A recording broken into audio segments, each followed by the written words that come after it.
आप सभी को नमस्कार। अपने टू द पॉइंट कार्यक्रम के अंतर्गत आज हम बात करने वाले हैं प्रधानमंत्री मत्स्य संपदा योजना। ठीक है, प्रधानमंत्री मत्स्य संपदा योजना के बारे में समझेंगे, जानने का प्रयास करेंगे कि क्या चीज़ें हैं, किस लिए इसको प्रारंभ किया गया है, उद्देश्य क्या है और किस प्रकार से राज्यों और केंद्र की इसमें हिस्सेदारी तय की गई है। तो चलिए देखते हैं, जो हमारा प्रधानमंत्री मत्स्य संपदा योजना है, सर्वप्रथम इसका उद्देश्य क्या है। तो इसका उद्देश्य है कि नीली क्रांति के माध्यम से देश में मत्स्य पालन हेतु क्षेत्र के सतत एवं जवाबदेही विकास को सुनिश्चित करना।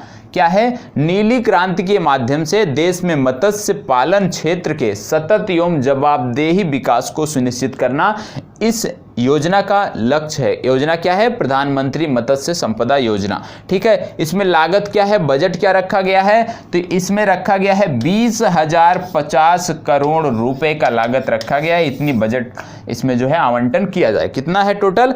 20,050 करोड़ रुपए इस जो प्रोजेक्ट है इसकी लागत है, इस योजना की लागत है। अब आइए आगे देख लेते हैं किन बिंदुओं को हमें ध्यान रखना है अपनी तैयारी के लिए। तो ये जो योजना है प्रधानमंत्री मत्स्य संपदा योजना, ये इसके दो चरण है, दो वर्गों में इसको विभाजित किया गया है। कौन कौन से वर्ग हैं, आइए उनके बारे में हम देख लेते हैं। मत्स्य संपदा योजना के दो वर्ग हैं। पहला है इसमें एक केंद्रीय योजना है। ठीक है, एक वर्ग है केंद्रीय योजनाओं का, एक है केंद्र प्रायोजित योजनाओं का। तो केंद्रीय योजना और केंद्र प्रायोजित योजना, इन दोनों के बारे में डिटेल से समझना है।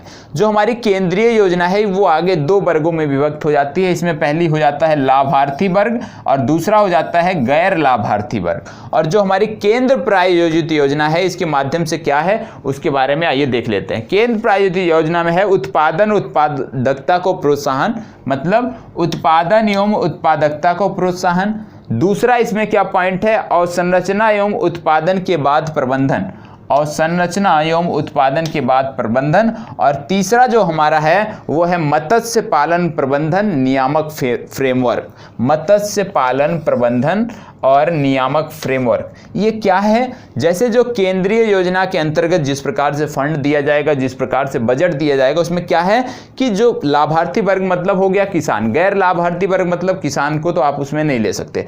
तो लाभार्थी वर्ग और गैर लाभार्थी वर्ग में जो केंद्रीय योजना के अंतर्गत धन का आवंटन किया जाएगा उसको खर्च किया जाएगा। लेकिन जो केंद्र प्रायोजित योजना के अंतर्गत इसमें धन का आवंटन किया जाएगा वो इन पॉइंट पे खर्च किया जाएगा। जैसे उत्पादन और उत्पादकता को बढ़ाने हेतु खर्च किया जाएगा, फिर अवसंरचना एवं उत्पादन बाद प्रबंधन पर खर्च किया जाएगा, और तीसरा पॉइंट इसमें था मत्स्य पालन प्रबंधन। मतलब इसमें जो हमारा केंद्र प्रायोजित योजना है इसमें विशेष रूप से अवसंरचना विकास और मत्स्य पालन को किस प्रकार से बेहतर किया जाए, इन सब कार्यक्रमों पर खर्च किया जाएगा। एक प्रकार से इससे लाभार्थी के खाते में पैसा नहीं जा रहा है, इससे लाभार्थी नहीं, ये केंद्र सरकार और राज्य सरकारें मिलकर उस क्षेत्र के विकास में खर्च करेंगी। और जो लाभार्थी को, किसान को जो फायदा होगा वो केंद्रीय योजना के अंतर्गत मिलेगा। तो अब आइए देख लेते हैं इसमें क्या है।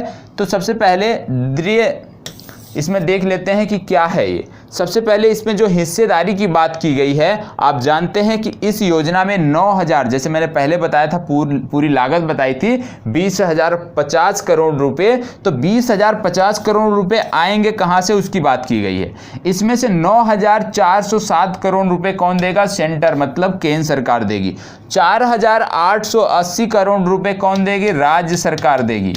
और 5,763 करोड़ रुपए कौन देंगे? ये जो लाभार्थी होंगे इस योजना के वो देंगे। मतलब कि जैसे उदाहरण के रूप में मान लीजिए कि कोई योजना है, इसमें 100 रुपये सहायता की बात की गई है, तो ये 100 रुपये सहायता आपको तब मिलेगी, इसमें कंडीशन होगी कि 20 रुपये आप पहले लगाएं, फिर राज्य सरकार और केंद्र सरकार मिलकर 80 रुपये देगी। मतलब पहले आप कुछ लागत, कुछ हिस्सा लगाएंगे, जिस हिसाब से आवंटन होगा कुछ आप लगाएंगे, बाद में उसके अनुपात में केंद्र सरकार और राज्य सरकार देगी। इस तरह की ये योजना है और इसी के तहत 5,063 करोड़, मतलब इतने लोग, लाभार्थी लोग इसमें शामिल होंगे इतना रकम के माध्यम से। अब इसमें है अवधि, मेन बात आती है अवधि की। अब देखो इस योजना में क्या पूछा जा सकता है। देखो सबसे महत्वपूर्ण जो पॉइंट निकल के आ रहा है वो सबसे पहले कि इसमें लाभार्थी वर्ग जो है वो भी शामिल है। मतलब जो इसका बजट आवंटन है, जो हिस्सेदारी है, उसमें लाभार्थी भी शामिल है। तो याद रखिएगा, बहुत कम योजनाएं ऐसी होती हैं जहां पे लाभार्थी भी शामिल होते हैं, नहीं तो ज्यादातर केंद्र और राज्य तक ही सीमित रहता है। तो याद रखिएगा, सबसे अलग है ये, क्योंकि इसमें लाभार्थी भी योगदान करेगा। दूसरा बात क्या आता है इसमें महत्वपूर्ण पॉइंट, कि किन वर्षों के लिए प्रारंभ की गई है, किन वर्षों के लिए इसको लागू किया गया है। तो इसको 2020-21 से लेकर 2024-25 तक, मतलब 5 सालों के लिए लागू किया गया है। और कल मैंने जब करंट अफेयर्स की क्विज कराई थी तो मैंने बोला था कि ये जो फाइनेंशियल ईयर होता है और कैलेंडर ईयर, इन दोनों पर ध्यान रखिएगा। तो इस प्रश्न में जो बात की गई है, इस योजना में जो बात की गई है, वो बोला गया है कि 2020-21 से 2024-25 वित्तीय वर्ष की बात की गई है, याद रखिएगा। जब केवल वर्ष लिखा हो, वर्ष 2000 इतना, मतलब कैलेंडर वर्ष की बात हो रही है। जब लिखा हो आगे वित्तीय वर्ष, तो उसको भी ध्यान रखने की जरूरत है। आइए आगे देखते हैं क्या इसमें। अब जो केंद्रीय परियोजना है, जैसे मैंने बोला था लाभार्थी वर्ग और गैर लाभार्थी वर्ग, तो उसमें किस प्रकार से खर्च होगा। तो इसमें 100% जो है केंद्र देगी, मतलब राज्य सरकार इसमें कोई सहयोग नहीं करेगी। जो केंद्रीय परियोजना है उसमें राज्य सरकार सहयोग नहीं करेगी, सिर्फ केंद्र देगी। और केंद्र कैसे देगी, कोई भी योजना जो सामान्य व्यक्ति, मतलब जो सामान्य कैटेगरी को लोग चालू करेंगे, प्रारंभ करेंगे, सामान्य व्यक्ति जो प्रारंभ करेगा उसको 40%, उसमें 40% कौन देगी, केंद्र सरकार। मतलब सामान्य श्रेणी में यदि कोई 100 रुपया खर्च कर रहा है तो 40 रुपया इसमें आपको केंद्र सरकार देगी, और टोटल इसका हो जाएगा 140। मतलब यदि आप 100 रुपये खर्च करने की, अपने इस योजना में लगाने की क्षमता रखते हैं, तो 40 रुपये का सहयोग कहां से मिलेगा, केंद्र सरकार से मिलेगा। ठीक है। वहीं यदि आप SC/ST समुदाय से हैं, यदि आप महिला वर्ग हैं और आप इस योजना से जुड़ी हैं, तो यदि आप 100 रुपये खर्च करेंगी तो 60 रुपये सहायता केंद्र सरकार देगी, और आपका टोटल बजट 160 रुपये का हो जाएगा। तो ये आपको देखना है कि सामान्य के लिए क्या है, 40% देगी केंद्र सरकार, और जो है ओवरऑल देखें महिला और SC/ST के लिए सहयोग कितना है, 60% की जो सहयोग राशि ये कौन देगा, केंद्र सरकार हमारी देगी। अब बात कर लेते हैं राष्ट्रीय मत्स्य विकास बोर्ड की। ये जो राष्ट्रीय मत्स्य विकास बोर्ड है, इसी की सहायता से इसके नियमों को क्रियान्वित कराया जाएगा।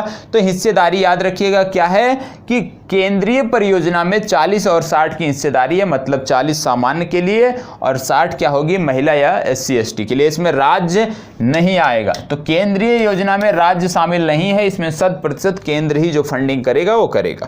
ठीक है। अब बात आती है केंद्र प्रायोजित योजना की।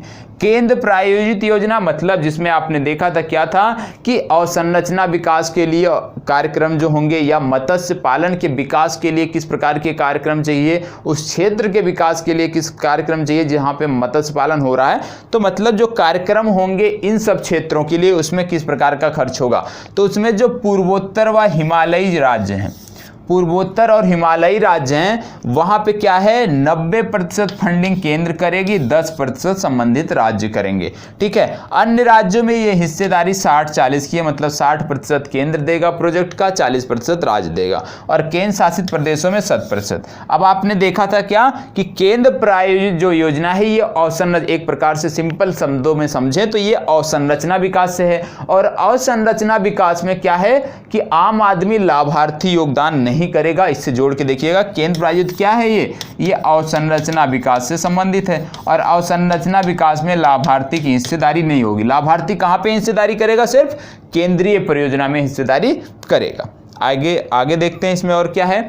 अब आता है गैर लाभार्थी वर्ग। जो गैर लाभार्थी वर्ग है, इसमें जो सामान्य, मतलब जो सामान्य कैटेगरी है गैर लाभार्थी वर्ग में, इसमें मैक्सिमम